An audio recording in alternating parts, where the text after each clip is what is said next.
Today's March 30th, 2019, and this is episode 88 of PlaneSavers. Well, everybody, it is Saturday. You know, Saturdays are a little bit different in PlaneSavers studio. Usually Saturdays I'm sitting here by myself, at least on this side of the office. Usually everybody is working. The Electra is loading for a trip up to the mines. DC3 just came back from Hay River with a side trip to Trout Lake. So now we're in the hangar.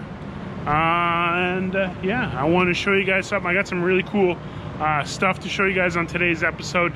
Main thing, Beach City Baby, the C53 Sky Trooper. I could probably say that wrong. C53 Sky Trooper is looking for information regarding one of the pilots.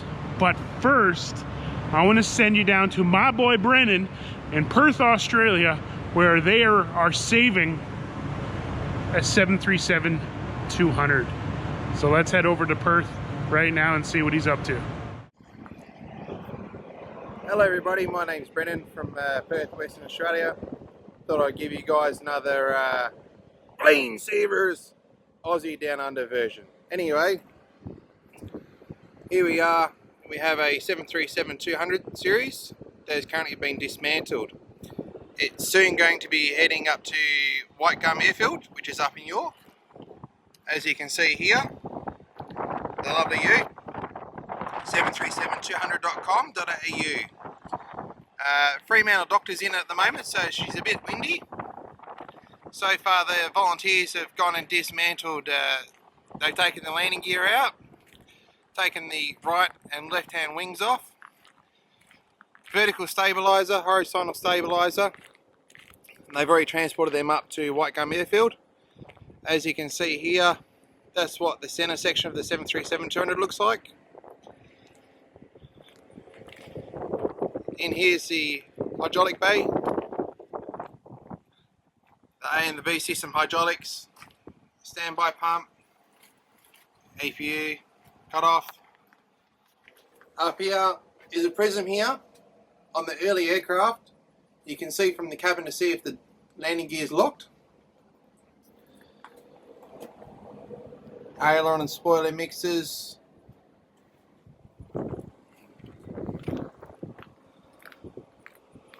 So this aircraft is actually going to be transported on the 27th of March up to White Gum Airfield. So first one in Australia ever to be disassembled. So here's the left hand wing off. They took this off a couple of weeks ago, waiting to be transported up to White Gum Airfield. This is the other side. This aircraft here, VH Oscar Zulu uniform, again, slowly being dismantled. As you can see, the horizontal stabilizer, the vertical stabilizer has been removed. Engine's gone. So this is going to be the next aircraft to be dismantled and transported up to White Gum Airfield. This aircraft here, Embraer 120 Brasilia, VH November Hotel Zulu, retired with 60,666 cycles on her. I pulled the aircraft apart when I was at Network, and she too is going to be disassembled and taken to White Gum Airfield. So I hope you all like that plane saving that's going on here in Perth, and hopefully you guys enjoy all Mikey's YouTube videos. I certainly do, and catch you guys later. That's awesome. Hopefully they can get that thing going. And actually, I do know they can get that thing going. We're going to have a little surprise later on in the episode. But let's head back into the office here. Jason, who is one of the main dudes there in the Beach City Baby crew, they're diving deep in the history of their aircraft and their crew. If you watch yesterday's episode, man, yesterday's episode was pretty fun with Jamie and her mom Tammy, and went through the logbooks. My buddy Chris in North Bay is finding all the information on all those flights, and including the crash. So I'll probably do an update on Monday about that. Sunday's going to be a live stream, but right now Beach City Baby, did I say it right? Yes, C-53 Sky Trooper. These guys are amazing. I love this airplane. They're having an event next March. There's the hat. As you can see, all the Easter eggs I have. But let's head off and let's see Jason.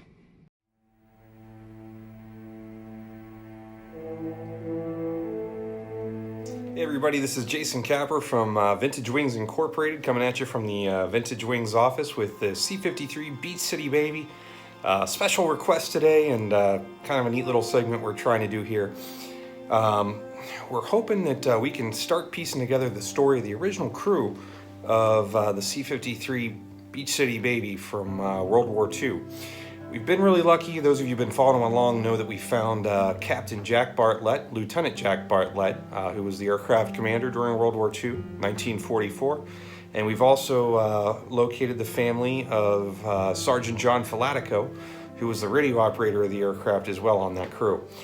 The only missing link right now that we haven't been able to piece together is Second Lieutenant Sidney C. Little, the co-pilot on the airplane during its wartime stint in 1944.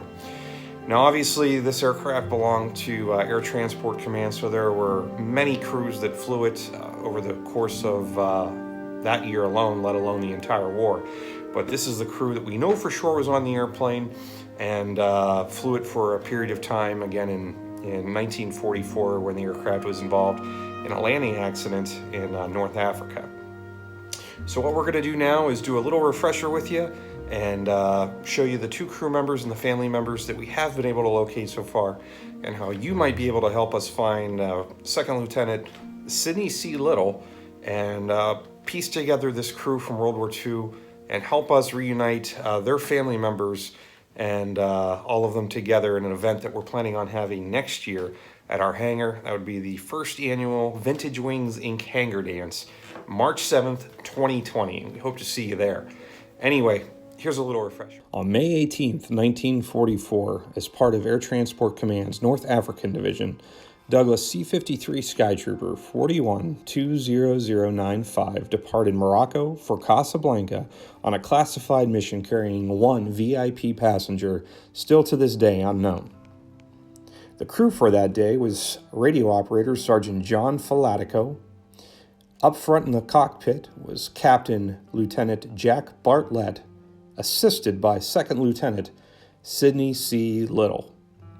It was on this flight that would cause the Vintage Wings Inc. crew to be able to locate and tell the personal story of that day. Upon touchdown in Morocco, 0905 blew out its right main tire, causing the aircraft to go up onto its nose. This incident, of course, was recorded in Air Force records, which allowed us to piece together and find the crew almost 70 years later and tell the personal story of the aircraft. When we arrived at Franklin Venango Regional Airport on October 6, 2018, we were greeted by Steve and John Filatico, sons of the original radio operator on Beach City Baby. It was putting this personal touch together that helped us tell the story of our aircraft. Over time, we were able to locate family of Jack Bartlett and again Sergeant John Filatico, leaving only Second Lieutenant Sidney C. Little as the missing piece in the puzzle. A search that we're still on to this day. So folks, as you can see, it's very important that we locate Second Lieutenant Sidney C. Little and help tell the story of Beach City Baby and her wartime crew. Again, we need your help in searching and finding our co-pilot for the aircraft, which will allow us to be able to not only complete the story, but to reunite the families of this aircraft's crew together to make sure their memory is never forgotten. I want to take the time to say thank you for spending some time watching this video today. Hopefully you learned something, and we can continue our mission honoring not only Beach City Baby, but its wartime crew and the legacy and honor of the World War II generation. Again, as much as we love the aircraft and keeping a piece of history alive, it's also about honoring and telling that story, which is why I think a lot of us do what we do. It's a labor of love, and there's a lot of blood, sweat, and tears put into a restoration project like this, as I'm sure many of the warbird operators and museums will contest. But we wouldn't do it if we didn't feel the passion that we do for the aircraft and for their crew. So thank you again. Visit our website, www.vintagewingsinc.com. You can follow along there, learn more about the aircraft and its history, and also make a donation to help us continue the restoration and saving a piece of our World War II aviation history. Thanks for joining us. We'll see you next time. And for Jason Capra, for Vintage Wings Inc., signing off. Holy smokes. Okay, I want to thank Jason for sending that video. Hopefully the community can help out and locate that missing pilot, which would be very cool. You guys have been amazing so far. Let's oh geez, door's locked. Let's head outside here and show you guys what's going on. DC-3, King Air. I forgot when I mentioned the flights this morning, there was actually a King Air flight this morning. And let's head back to the hangar. So I mentioned earlier, I do have a little surprise. Brennan actually sent us another video. So let's head to that now and see that 737-200 hit the road. Check this out. Hey Mikey and the PlaneSavers team, love your show.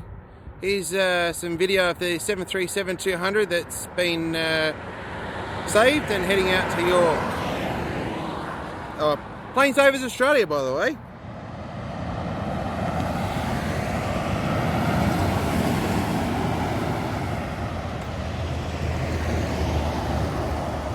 Off to a new home at White Gum Airfield.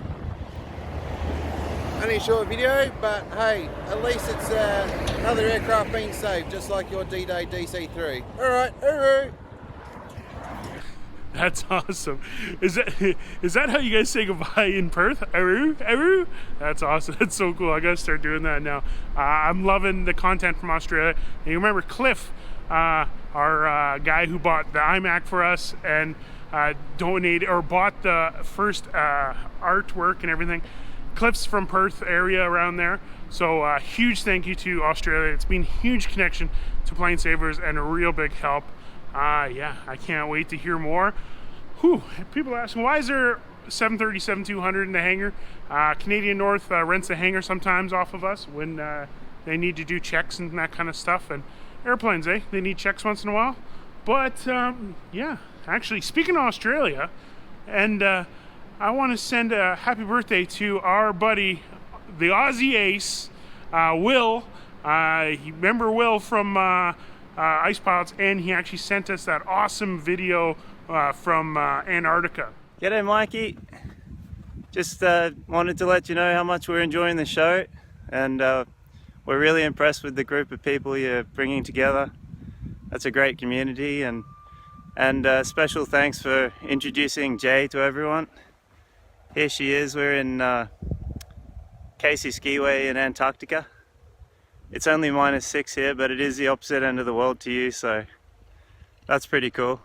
And by sending that video from Antarctica has really put PlaneSavers on every single continent. We've got content from Antarctica, South America, North America, of course, Europe, Asia, and Africa. So everywhere, folks, everywhere. We're everywhere now, and I can't thank you more. I can't thank you guys more than I could possibly put into words. So thank you. Hopefully that was a nice, relaxing Sunday or Saturday episode for you. We're going to be definitely doing a live stream tomorrow. The eBay auction ends tomorrow. The eBay auction, actually, I should go show you guys that right now. One sec. So folks, hopefully you like that transition. I had to hold the camera on the other side of the door and walk around like a weirdo. Good thing there's no one here to see me do these weird things with the cameras. Speaking of weird things, the aileron, actually it's not weird, this is awesome. Yeah, it's on eBay. Check it out, links below. Check that out. Can't wait to see who wins that.